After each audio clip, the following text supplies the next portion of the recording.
Estamos aí em mais uma vídeo dica em época de quarentena do Ateliê Livre, né?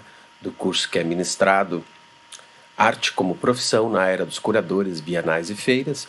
E como eu havia anunciado anteriormente, a nossa próxima dica é o nome artístico, ou seja, o nome profissional, o nome com o qual o artista será conhecido, né, e registrado na história da arte, né, das artes visuais, das artes plásticas. Então, como eu havia falado, vamos aqui colocar o apontador laser, ó, o nome artístico, né, que é o primeiro tópico em que nós mostramos na outra aula, né, do que compõe um currículo artístico para portfólios, né.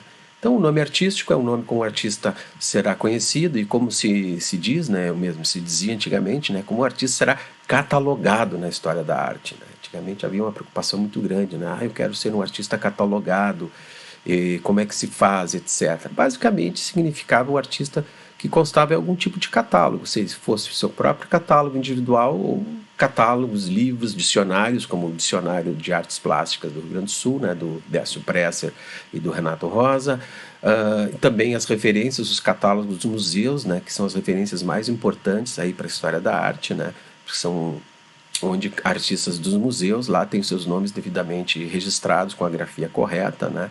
E até nos casos em que havia ou há mais de uma grafia, né? Esses casos existem.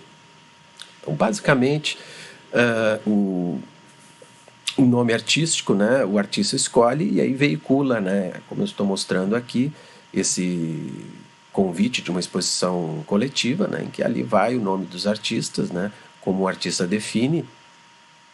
E esses convites, esses folders, essa divulgação, elas são a referência até para realizar aqueles dicionários de artes plásticas, esses outros catálogos de artistas que existem, né? Estão até elementos para na pesquisa, né? Para se divulgar, né? O nome correto do artista. Então, basicamente, o nome do artista para figurar nessas referências é o que o artista escolhe, né? Por exemplo, para a Enciclopédia Itaú Cultural compor uma página, como por exemplo a minha página lá, descobri que eu tinha uma página lá, eles pesquisaram isso através dos convites, dos folders, né, que chegam até eles, né, que eles pesquisam em museus para definir, né? E no caso de uma grafia dupla, como existe, né, diferente, né, é registrado nesses tipos de sites aí onde tem aí divulgação de artistas. Então, o que o artista de fato ele escolhe, né? Basicamente a maioria, né? É o primeiro, um dos primeiros nomes aí e mais algum nome de sobrenome, né? Por exemplo, Zé Rezende, Carlos Fajardo, Fernando Baril. Artistas com nome muito extensos escolhem aí uma variação, né? Por exemplo, aqui nós temos Patrício Farias, Héctor Patrício Farias Espinosa, poderia muito bem ter escolhido lá Héctor Espinosa como nome artístico, enfim, mas ele, por suas razões lá, escolheu Patrício Farias, né? O importante é escolher o quanto antes para não mudar no decorrer, né? Também nós temos aqui outro tópico, é o nome de batismo, o sobrenome de batismo, né, de uma mulher, também garante um futuro sem mudanças, né? Porque nós temos aí exemplos de alterações, né, de nomes principalmente de mulheres em função aí de divórcio, separação, esse tipo de coisa. Então, nomes com 3 palavras, eu diria que é mais difícil de memorizar, até mesmo como o meu nome artístico que eu escolhi, né? Se fosse hoje eu teria escolhido um nome artístico diferente. Eu também titubeei, né, para escolher um nome artístico e mesmo assim, se fosse hoje, até teria feito alguma mudancinha aí, né? Então nós temos, é raro, mas tem, né? O meu nome, José Francisco Alves, por exemplo, Antônio Augusto Bueno, né? São nomes conhecidos aqui, enfim, usam 3 nomes, mas é mais difícil de memorizar, gente. Nomes incomuns, nomes estrangeiros, né, são mais fáceis de memorizar. Então, o artista, se tem um sobrenome estrangeiro, né, junto com um brasileiro, enfim, escolher um nome estrangeiro sempre é melhor, porque é mais fácil de memorizar, né, o nome de um artista. Os nomes compostos por iniciais são menos identificados, né, eu não recomendo, né, porque o nome dificulta alguns entendimentos, né, por exemplo, a primeira definição, né, ser um artista mulher, um artista homem, isso aí já, se um nome é dúbio, né, já dificulta a identificação, né, e até mesmo de ser confundido, né? Por exemplo, tem artistas aqui do Rio Grande do Sul, né? José Antônio Vieira, tem o nome Janvier, né? Que são as suas iniciais, né? Nós temos Deja, né? De Jalmira de Freitas Rosa. Nós temos Meme, a Miriam do Souto Prado Lima, que utilizou, né, esse nome durante um período. Enfim. Então, o importante é não alterar durante a carreira, mas existem nomes que são aí alterados.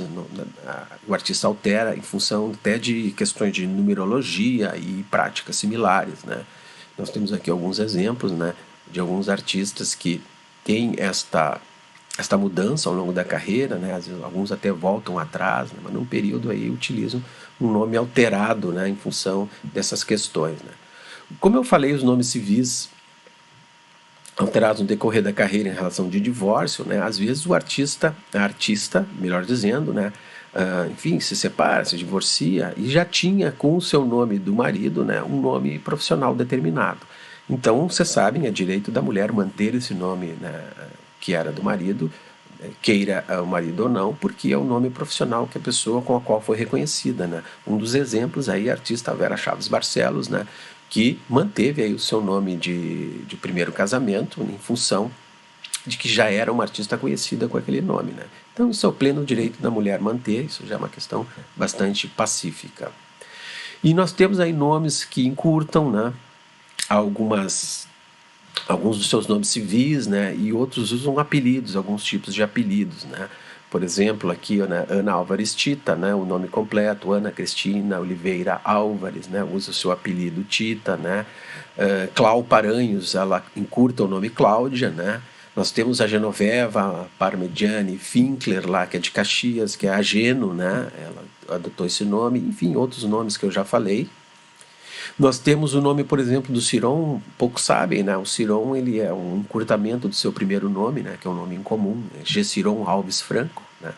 E alguns artistas que utilizam assim nomes, são algumas variações assim bastante comuns, né? Como já localizei nesse catálogo do Uchoa Cavalcante, que entre parênteses ele colocava no início ali João, né? Então é um nome artístico um pouco, enfim, confuso, né? Que ele chama a atenção, né, pela forma com que está grafado o nome no primeiro momento.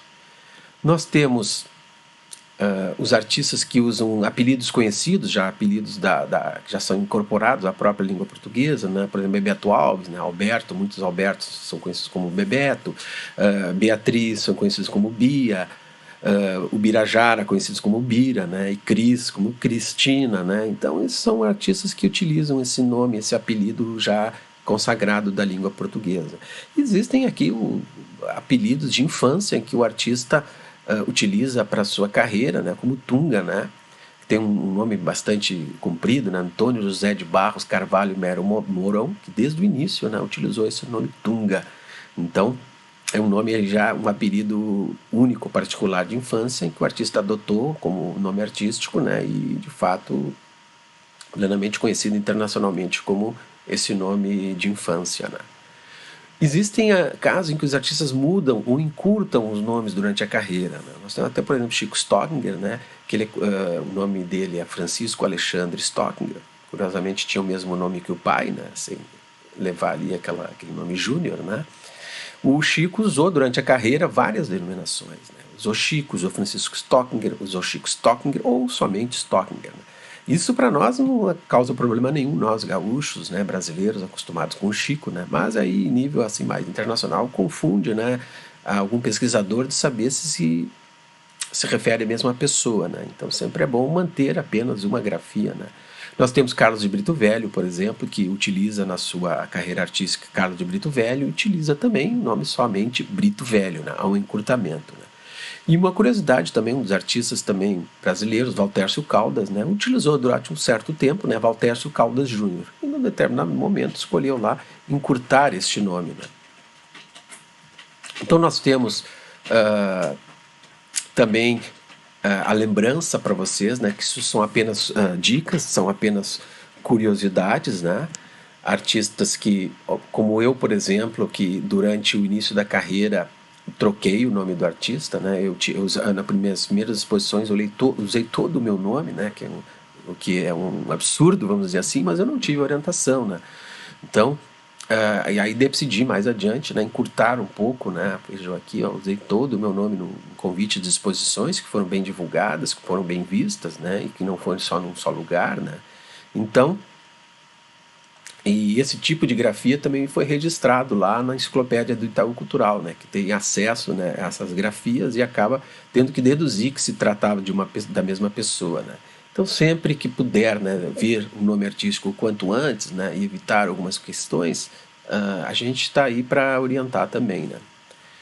Então, nas próximas dicas nós vamos ter, como eu havia prometido, né, os elementos do portfólio que compõem, né, um portfólio artístico, né, como por exemplo as imagens a escolher, né, como essas imagens aparecem, né, no portfólio, né, e como inserir os créditos, as legendas das obras, né, o que constar, né, como legendas, né, como descrever determinado trabalho de artista, né, e também algumas dicas sobre o título das obras, né. Sempre lembrando, né, que